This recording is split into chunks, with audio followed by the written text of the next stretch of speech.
Every soil test I've seen from San Antonio says exactly the same thing.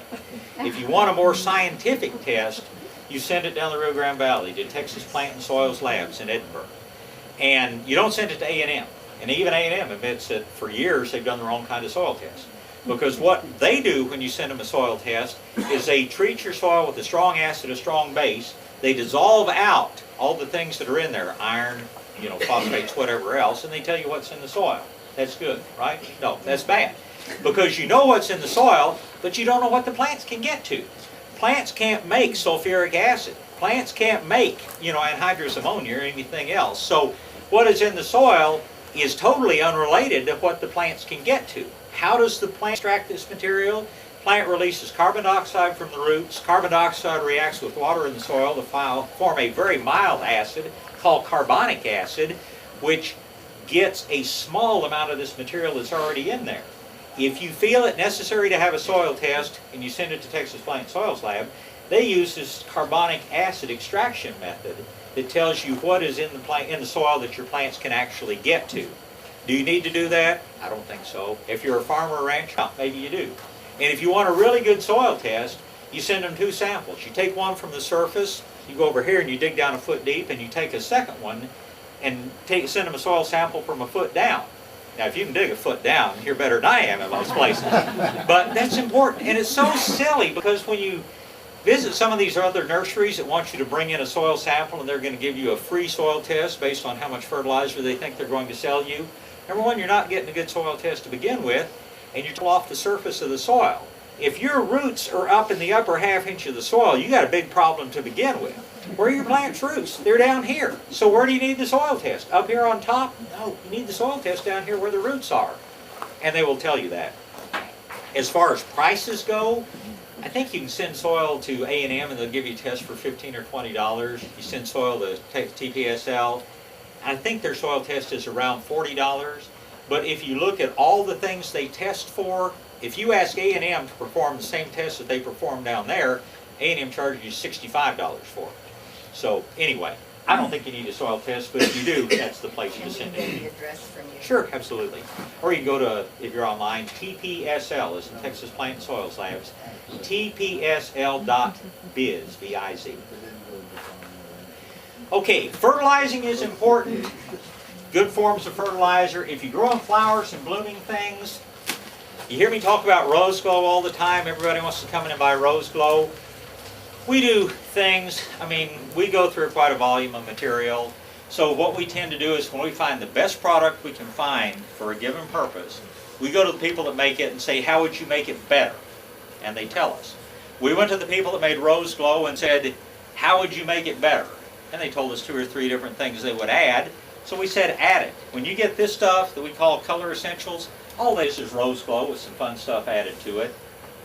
When you get our Natural Solutions fertilizer, all that is Medina Has to Grow with some extra humates and things added to it. It's the same price, but it's got more in it. By sometime this summer or fall, you won't see much of this stuff around. Stuart's going to start making us a fertilizer that starts with this as a base and then adds more micronized green sand and other nutrients and things like that. So when you hear me say Rose Glow, for the benefit of everybody else out in the world, think Color Essentials if you're coming to us. It's the same stuff, it's just made better. And that's the best fertilizer we've ever found for building plants. So enough on fertilizer. It's important to do. The further you get into an organic program, the less you will have to do it. Yes, sir? You mentioned there are 3 types of organic fertilizer. You discussed biosolids and manure-based. I didn't get The third one is the alfalfa-based. Alfalfa. Yeah. Okay, so we've got fertilizing done. You may occasionally see things that are yellowed. And this is a very common problem, and a lot of people get confused by it. If you have yellowing occurring in your landscape, the first thing you need to do is look at your plants and say, is it the old leaves that are yellow, or is it the new leaves that are yellow? If it's the old leaves that are yellow, it's either just old leaves that it's time for the plant to shed them, or else the plant's gotten a little bit too dry. That will cause it to drop some older leaves. If those are yellow, doesn't mean anything except you probably need to water a little more thoroughly. Not necessarily more often, but more thoroughly. If the new growth is yellow, then you have a deficiency of usually one of 3 things: nitrogen, zinc, and iron. Everybody always sees yellow and they think not enough iron. Well, it can't be any of those three things, nitrogen, zinc, or iron. The yellowing is called chlorosis, but if we want to be correct, we say iron chlorosis, zinc chlorosis, nitrogen chlorosis. If you're feeding regularly with a good fertilizer, it's probably not lack of nitrogen. If you're not feeding regularly with a good fertilizer, that is the single most common cause of new growth being yellow. But if you're feeding regularly and things are still yellow, then we have to look a little bit further.